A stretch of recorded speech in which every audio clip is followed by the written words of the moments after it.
साते की कथा। भाद्रपद मास की शुक्ल पक्ष की सप्तमी तिथि को दुबड़ी साते के नाम से मनाई जाती है। एक पटरे पर दुबड़ी मिट्टी से बना लें। उनको जल, दूध, चावल, रोली, आटा, घी, चीनी मिलाकर लोई बनाकर उनसे पूजें और दक्षिणा चढ़ावें। भीगा हुआ बाजरा भी चढ़ावें। मोट बाजरे का बायना निकालकर सास के पांव छूकर देवें। फिर कहानी सुनकर ठंडा भोजन खाना चाहिए। यदि किसी की पुत्री का विवाह उसी वर्ष हुआ हो तो उसका भी उजमन कराना चाहिए। उजमन से मोट बाजरे की 13 कूड़ी करके उसके ऊपर एक साड़ी ब्लाउज रखकर तथा 1 रुपया रखकर सासू जी के पैर छूकर देवे। एक साहूकार के 7 बेटे थे। जब वह अपनी बेटी की शादी करता तो बेटा मर जाता। इस प्रकार उसके 7 में से 6 बेटों की मृत्यु हो चुकी थी। एक दिन छोटे बेटे के विवाह की बात चली। शादी पक्की हो गई तो लड़के की बुआ शादी में शामिल होने के लिए आ रही थी। रास्ते में उसे एक बुढ़िया मिली। बुढ़िया ने उससे पूछा, तुम कहाँ जा रही हो? तो बुआ ने बताया कि मैं अपने भतीजे के विवाह में जा रही हूँ, परंतु मेरे 6 भतीजे विवाह होते ही मर गए थे। यह 7वां है। यह सुनकर बुढ़िया बोली, वह तो घर से निकलते ही मर जाएगा।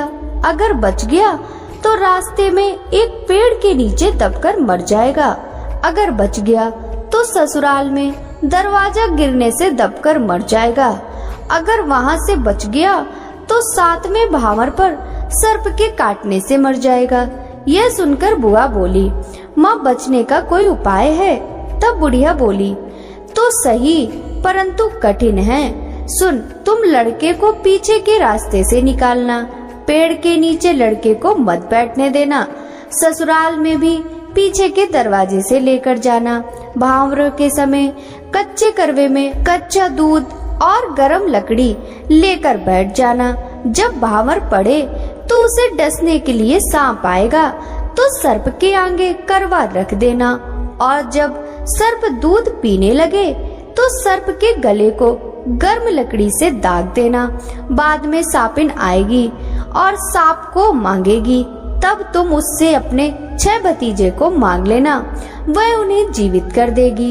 इस बात को किसी को बताना नहीं तो तुम और सुनने वाला दोनों मर जाओगे। लड़का भी मर जाएगा। बुआ घर आ गई। जब बारात जाने लगी तो बुआ अपने भतीजे को पीछे दरवाजे से निकालकर ले गई तो घर का मुख्य दरवाजा गिर गया। बारात के साथ बुआ भी जाने की जिद करने लगी। सबने मना किया परंतु वह नहीं मानी। रास्ते में बारात एक पेड़ के नीचे रुकने लगी तो बुआ ने अपने भतीजे को धूप में ही बैठाया। दूल्हा के बैठते ही पेड़ गिर गया। सब बाराती बुआ की प्रशंसा करने लगे। बारात वहाँ से लड़की के यहाँ पहुँची तो वहाँ भी बारात के पीछे के दरवाजे से लाने के लिए बुआ ने कहा। बुआ की बात मान ली गई। पीछे के दरवाजे से जैसे ही वर अंदर घुसा तो घर का मुख्य दरवाजा गिर गया। जब भावर पड़ने लगी तो बुआ ने एक कच्चे करवे में कच्चा दूध मंगवाया और भट्टी में से एक गरम लकड़ी मंगाकर अपने पास रख ली। जब 7वीं भावर पड़ने लगी तो सर्प आया। बुआ ने दूध से भरा करवा सर्प के आगे रख दिया।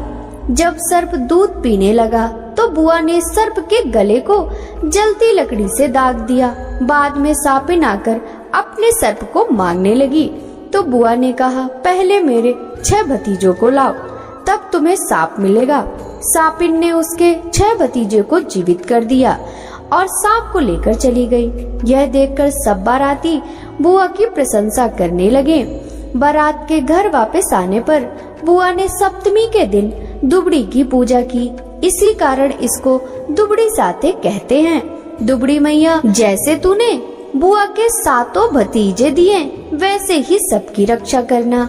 बोलिए दुबड़ी मैया की जय हो।